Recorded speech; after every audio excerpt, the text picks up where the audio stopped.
Fala investidores, beleza? O Lucas novamente aqui com vocês. Pessoal, no vídeo de hoje vamos falar sobre um fundo de logística, o VILG11. Atualmente ele está com desconto de aproximadamente ali 18, 19%. Será que vale a pena investir no VILG11? Será que vale a pena aproveitar esse desconto?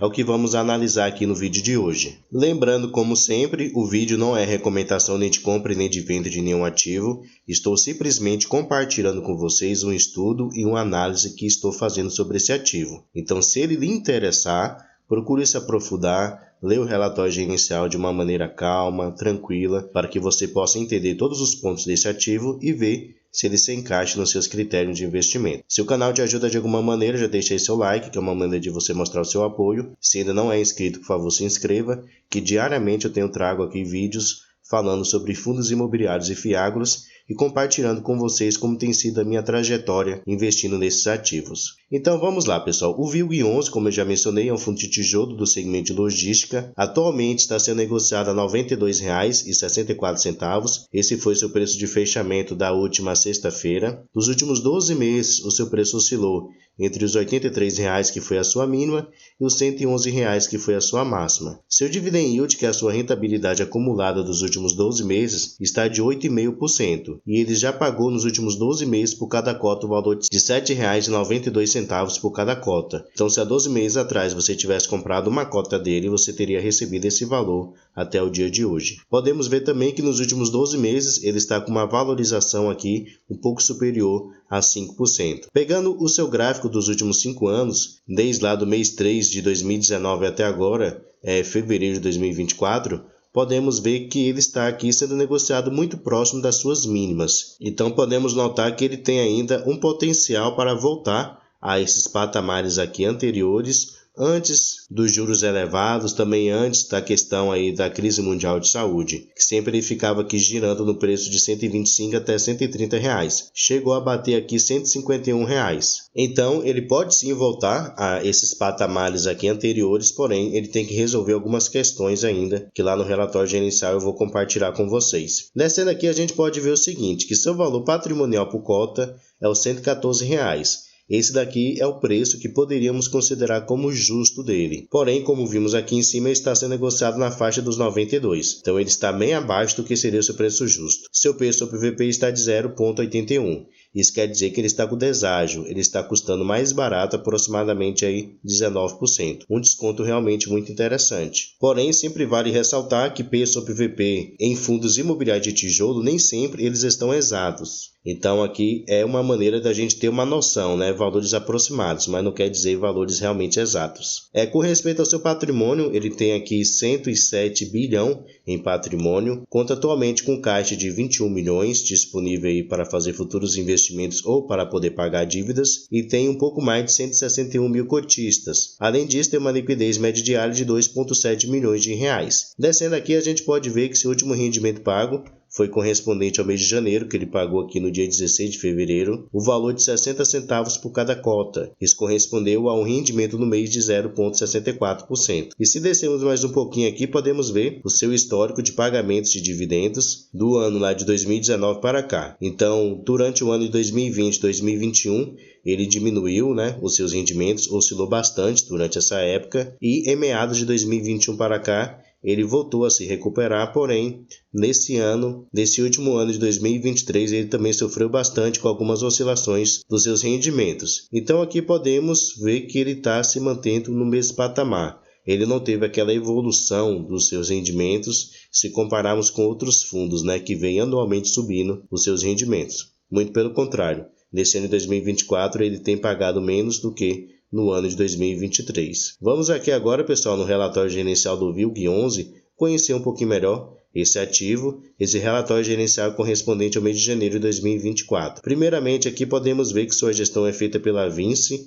Eu já falei aqui várias vezes que é uma gestão que deixa muito a desejar. Essa gestora, a Vinci, não é uma das melhores, muito pelo contrário, é muito criticada por alguns investidores e eu sou um desses críticos. Podemos ver que esse fundo teve início lá no final de 2018, ele cobra aqui uma taxa de administração de 0,75% ao ano, já que seu patrimônio atual é superior a 1 bilhão. Ele também cobra aqui uma taxa de performance de 20% sobre o que exceder o índice IPCA, mais um spread de 6%. Continuando descendo aqui, nós podemos ver alguns destaques que ele menciona. Por exemplo, ele menciona aqui mais uma alocação que ele realizou de um dos seus imóveis. Então ele diz aqui que na última semana o fundo assinou 2 novos contratos de locação para o ativo Caxias Park, localizado em Duque de Caxias, no Rio de Janeiro. E os contratos foram assinados por 2 empresas do setor de transporte e logística e possuem prazos de 36 e 60 meses. Outro ponto que ele menciona aqui é que 63% dos seus contratos vão vencer a partir do ano de 2027 em diante. Então são contratos aí com uma duração um pouco maior. Aqui, se você quiser se aprofundar sobre as novas locações que ele realizou, ele vai dar aqui mais alguns detalhes sobre essas empresas que realizaram a locação desses espaços vagos que ele tinha aí nesse imóvel Caxias Park. Aqui mais, pessoal, nós podemos ver o seu demonstrativo de resultados correspondente ao mês de janeiro. Então aqui podemos ver o seguinte, que ele teve uma receita total de 11,7 milhões de reais. Ele teve aqui algumas despesas, como taxa de gestão, de administração, entre outras despesas financeiras, que é os juros que ele paga dos seus CRIs. Então no final ele ficou com um resultado líquido aqui de 9,3 milhões de reais. Esse valor de 9,3 milhões de reais equivale a 62 centavos por cada cota. E durante o mês de janeiro, ele pagou o valor de 8,9 milhões de reais, o que corresponde a 60 centavos por cada cota. Então ele gerou 62 centavos e pagou 60 centavos. Dessa maneira, ele reteve aqui o valor de 2 centavos por cada cota. E ele menciona aqui que ele ainda tem um resultado acumulado de 3 centavos por cada cota. Antes, no início de janeiro, ele tinha aqui 118 mil reais de reserva acumulada, o que correspondia a 1 centavo por cada cota. E com essa nova retenção que ele fez aqui, de 327 mil reais, o que equivale a 2 centavos por cada cota, ele encerrou o mês de janeiro e iniciou o mês de fevereiro com uma reserva acumulada de 445 mil reais, o que equivale a 3 centavos por cada cota. Descendo mais um pouquinho aqui, a gestora ela faz uma estimativa dos rendimentos do VILG11 até o primeiro semestre de 2024. Então, até o mês de junho desse ano, ele prevê aqui que os rendimentos do fundo ficará entre os 55 centavos por cada cota e os 65 centavos por cada cota. Creio eu que ele vai permanecer aí pagando esses 60 centavos até a metade do ano, já que ele tem conseguido ali gerar um valor compatível com os 60 centavos que ele tem pago. Aqui podemos ter uma noção dos ativos e das despesas que atualmente o VILG11 ele tem. Então, somente dos seus imóveis, ele tem aqui 1,9 bilhão em patrimônio. Em aplicações financeiras, ele tem aqui um pouco mais de 56 milhões. Com respeito às suas obrigações financeiras, que as suas dívidas que ele tem para poder pagar, soma-se o valor de 266 milhões de reais.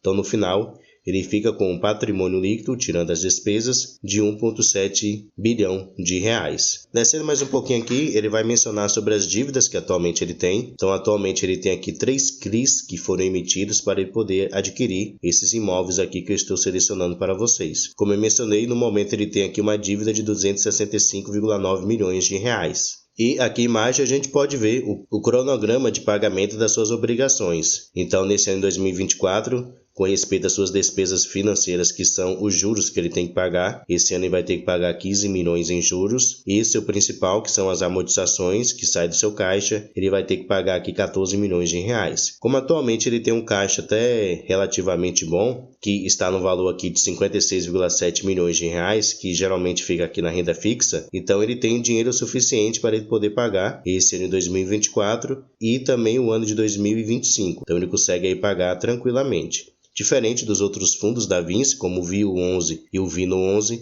que vão ter que vender imóveis para poder conseguir pagar a alavancagem. Então a situação do VILG11 é muito mais tranquila do que a desses outros 2 fundos da própria gestora. Então, pelo menos por enquanto, o VILG11 até 2025 para 2026, ele não vai ter assim que se preocupar com essa questão. Porém, se o fundo ele vê que ele vai precisar, é bom e aconselhável ele já vender algum dos seus imóveis já para poder diminuir essa dívida que ele tem. Descendo mais um pouquinho aqui, a gente pode ver alguns indicadores operacionais. Então, a sua receita média de aluguel por metro quadrado, atualmente a do VILG11 está aqui na faixa do R$ 21,00 por metro quadrado, um pouco abaixo do valor pago pelo mercado de um modo geral, e a sua taxa de ocupação atualmente aqui está de 87,3%. Então, ele tem uma vacância de aproximadamente de 12% até 13%. Uma vacância até elevada se compararmos com outros fundos do mesmo segmento, que geralmente tem uma vacância inferior a 5%. O mercado, de modo geral, tem uma vacância aqui de aproximadamente 10%. Então podemos ver que a vacância do VILG11 é bem superior. Aqui a gente pode ver o portfólio do fundo. Então atualmente o VILG11 ele tem participação em 15 imóveis que estão distribuídos aqui em 7 estados do país, totalizando uma área de 590 mil metros quadrados. E no momento ele tem aqui 50 locatários, então ele é bem diversificado com respeito aos seus locatários. Aqui em imagem a gente pode ver quem são seus principais inquilinos. Então tem a empresa Tok-Stock, tem a Netshoes, que é do grupo Magalu, Ambev, Uniloc, que é uma empresa aqui do setor de logística, a Privaria, o Boticário, a Move, entre outras empresas. Descendo aqui a gente pode ver com respeito à tipologia dos seus contratos. Então 82% dos seus contratos são contratos típicos. Contratos típicos, para quem não sabe, são contratos com uma duração menor, no máximo aí aproximadamente 5 anos, e contratos atípicos, que corresponde a 18%, são contratos com uma duração maior, geralmente aí superior a 5 anos. Aqui a gente pode ver o segmento de atuação dos seus principais inquilinos. Então se destaca aqui em especial o setor de e-commerce com 31%,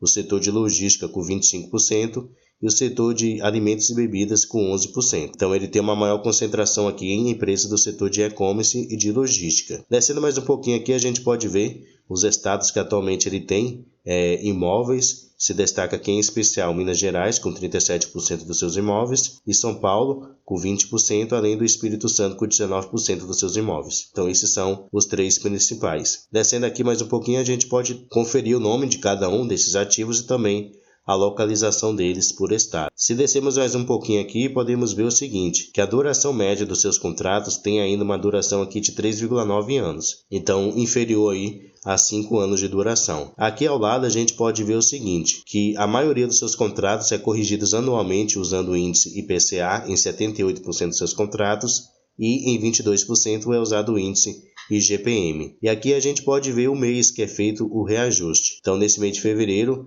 haverá aqui aproximadamente 10% de reajuste nos contratos e alguns meses mais adiante, aqui no mês de maio, haverá aqui 20%. Então nesse primeiro semestre haverá aqui um reajuste aproximadamente, se pegarmos aqui do mês de janeiro até no mês de junho, 40% dos seus contratos vão ser reajustados. Então isso aí pode trazer uma receita maior para o fundo e consequentemente possa ser que ele consiga aí pagar um rendimento maior também para o seu cotista. Aqui ele vai mostrar cada um dos ativos que atualmente ele tem. São ativos muito interessantes, muito bem localizados, ativos também novos, grandes, e ele também mostra aqui quem são os seus inquilinos, em cada um dos imóveis que atualmente ele tem. Então é sim um fundo interessante, apesar da gestora não ser lá essas grandes coisas que eu mencionei, e também tem que levar em consideração a exposição ao setor de e-commerce. Não sei se vocês vão se lembrar, mas no início de 2023, o seu principal inquilino, que é a Tok-Stock, ela deu calote no fundo. Ele deixou de honrar o compromisso mensal de pagar o aluguel. Depois conseguiu resolver, mas isso nos dá uma noção que o setor de varejo aqui no Brasil, de e-commerce, é um setor muito frágil. Estamos vendo aí a situação da Via Varejo, juntamente com a Magalu, tem passado uma situação muito difícil.